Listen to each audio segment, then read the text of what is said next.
bonjour. Donc on va voir ensemble comment lever vos doutes, dépasser vos peurs pour oser. Donc auparavant, j'étais persuadée que justement pour réussir à faire ce qu'on voulait faire, il fallait de la compétence, des connaissances, mais surtout de la force après, du courage. Et c'est vraiment comme ça que je voyais les choses. Et puis donc j'ai décidé de changer de vie professionnelle à un moment donné. C'est-à-dire que pendant 17 ans, j'étais dans la grande distribution où j'étais directrice de magasin.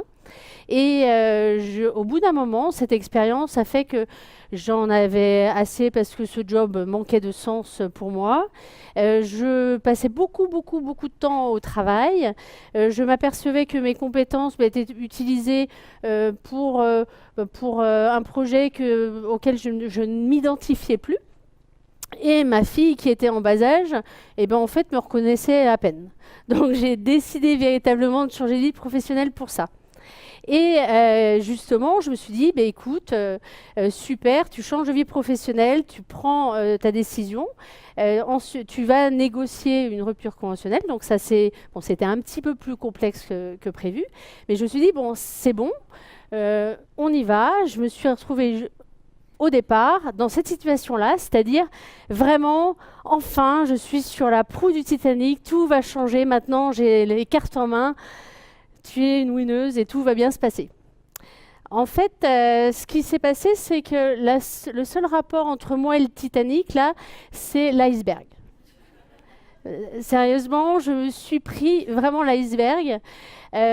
Tout simplement parce que j'étais persuadée qu'avec des compétences et justement du courage, on pouvait y arriver presque seul. En fait, ce qui s'est passé, c'est que j'avais décidé dans ma tête, tout était bien rangé, que pendant un an, j'allais donc monter mon projet. Donc 6 mois d'études de marché, et puis 6 mois de je lance, et puis au bout d'un an, tout se passe bien, bien entendu, et tout, voilà, c'est parti. Sauf que ça ne s'est pas du tout passé comme ça. En fait, je me suis retrouvée un peu dans cette situation-là, c'est-à-dire que comme je suis, je pense, assez représentative du public féminin, on aime bien faire des études de marché. Ça, c'est sûr, on aime bien analyser des choses, analyser. Par contre, au moment où il faut, vous savez, y aller, c'est un peu compliqué parce qu'on se retrouve à dire non, mais de toute façon, il y a déjà quelqu'un de bien sur le marché. Il fait des trucs vraiment super. Hein. Son site, il a tous les clients de la planète. Et moi, il m'en reste plus. Hein. Et moi, c'est pas possible. Et de toute façon, est-ce que je suis vraiment légitime sur le projet ? J'ai pas encore de clients, donc il y a aucune chance que des gens me fassent confiance. Donc là, j'ai découvert donc ce petit syndrome qui s'appelle analysis paralysis.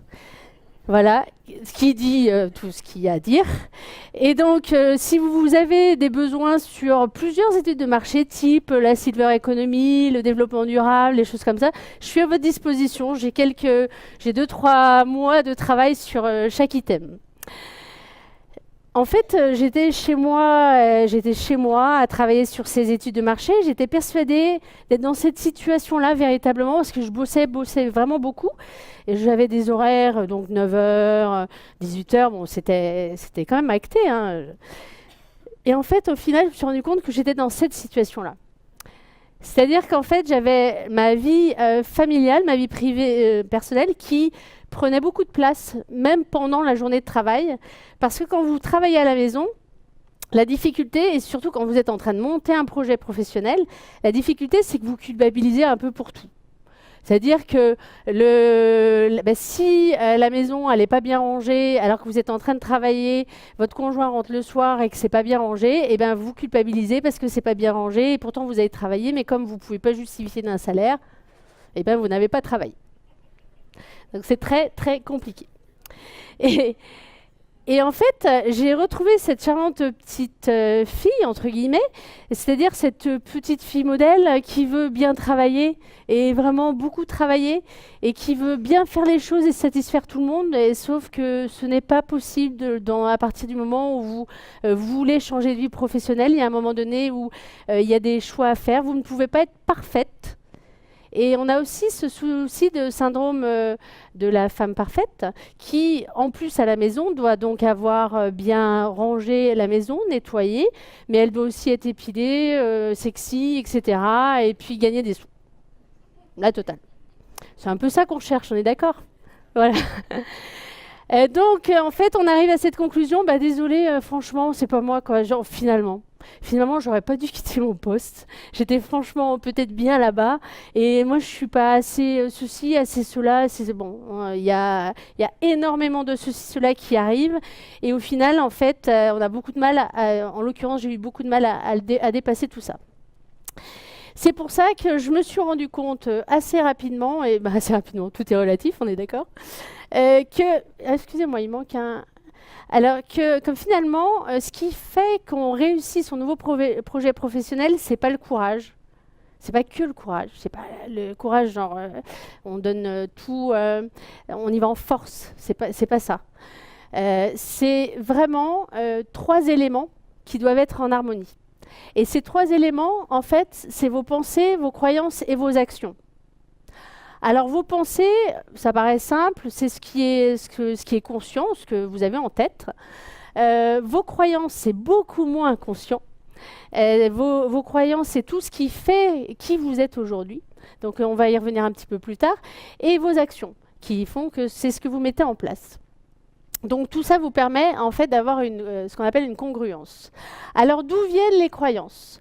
En fait, les croyances, elles viennent de notre éducation, de nos mauvaises expériences, des croyances sociales et culturelles et de ceux dont nous avons été témoins. Donc, ça veut dire que dans notre éducation, si on nous a dit, par exemple, que la vie était très difficile, eh bien, il y a des chances qu'on ne trouve pas de raccourcis pour faire en sorte de nous faciliter la vie. Si on s'est dit, si alors j'ai une cliente qui est dans cette situation-là où, en fait, si on vient d'un milieu ouvrier, par exemple, et que nos parents nous ont répété que l'argent, c'était pas bien, que ça changeait les mentalités, etc. Eh bien, en fait, on peut être en auto-sabotage parce qu'on veut finalement, dans notre inconscient, ne pas gagner d'argent pour ne pas être en contradiction avec nos valeurs familiales. Vous voyez l'idée? Donc vous comprenez bien que c'est vraiment un élément très très important en fait dans notre mode de fonctionnement. Donc quelques petits exemples de croyances auto-saboteuses. Donc ce n'est pas le bon moment, je ne sais rien faire d'autre, je n'ai pas la formation demandée, on sait ce qu'on perd, on ne sait pas ce qu'on trouve, je ne gagnerai jamais ma vie, je ne suis pas né avec une cuillère d'argent, il faut travailler dur pour réussir, je vais devoir jouer un rôle ou je vais devoir sacrifier ma vie familiale. J'en ai plein d'autres hein, si vous voulez, il n'y a pas de problème. Sachez que ce ne sont que des croyances et que comme toute croyance, vous pouvez les modifier. Et pour les modifier, d'ailleurs, un conseil, c'est que vous trouvez un exemple contradictoire et vous répétez cet exemple contradictoire. OK ? Donc, bien sûr, alors il y a quelque chose qui ne fonctionne pas, mais c'est pas grave.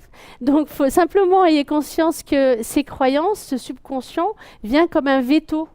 C'est-à-dire que si vous dites « je vais faire ça », mais qu'au final, vous avez un message contradictoire au niveau de vos croyances et votre subconscient, eh bien, vos actions ne vont pas vous n'allez pas vous mettre en action et vous n'allez pas avancer. OK ? Alors oui, il y a vraiment, c'était pas comme ça, mais c'est pas grave. Alors je pense que c'est presque par cœur, c'est pas tout à fait par cœur, par contre. Hein. Donc c'est quelque chose comme, à partir du moment où on se rend compte que nos croyances sont à la base de tout, eh bien il nous suffit en fait de modifier ces croyances pour pouvoir réaliser ce qu'on veut véritablement. D'accord ? Donc, changez l'image que vous avez de vous et du monde qui vous entoure et vous allez changer en effet eh bien, vos actions. Vous allez véritablement avancer.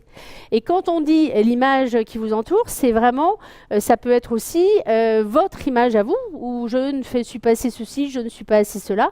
Eh bien, regardez-vous de manière différente, répétez, répétez, répétez. Vous allez faire en sorte d'intégrer tout ça dans votre subconscient et de ce fait-là, eh bien, vous allez pouvoir avancer. Ensuite, concernant les peurs, il faut tout d'abord les identifier. Alors la même chose, hein, il y en a beaucoup, beaucoup, beaucoup. Ça peut être peur de ne pas être à la hauteur, peur d'être débordé, peur de l'échec, du succès, du regard des autres, de ne pas gagner assez d'argent, de l'inconnu, etc., etc. Clairement, alors même si les peurs vous paraissent réelles, elles n'existent pas. Ce ne sont que des projections, les peurs. Ça n'existe pas du tout. Donc on peut avoir peur, mais simplement il faut prendre du recul et se dire ok, mais concrètement, je risque quoi? Et si je ne le fais pas, qu'est-ce que je risque aussi? Parce qu'on a toujours tendance à se projeter sur si je le fais, mais si je ne le fais pas. Je vais continuer à m'ennuyer longtemps comme ça. Donc vous voyez, important. Mais c'est toujours la même chose. Alors là, de mémoire, c'est quelque chose comme vivez dans l'instant présent. Le plus important, étant donné que de toute façon la peur n'est pas réelle, à partir du moment où vous vous reconnectez à l'instant présent, eh bien vous dépassez les peurs.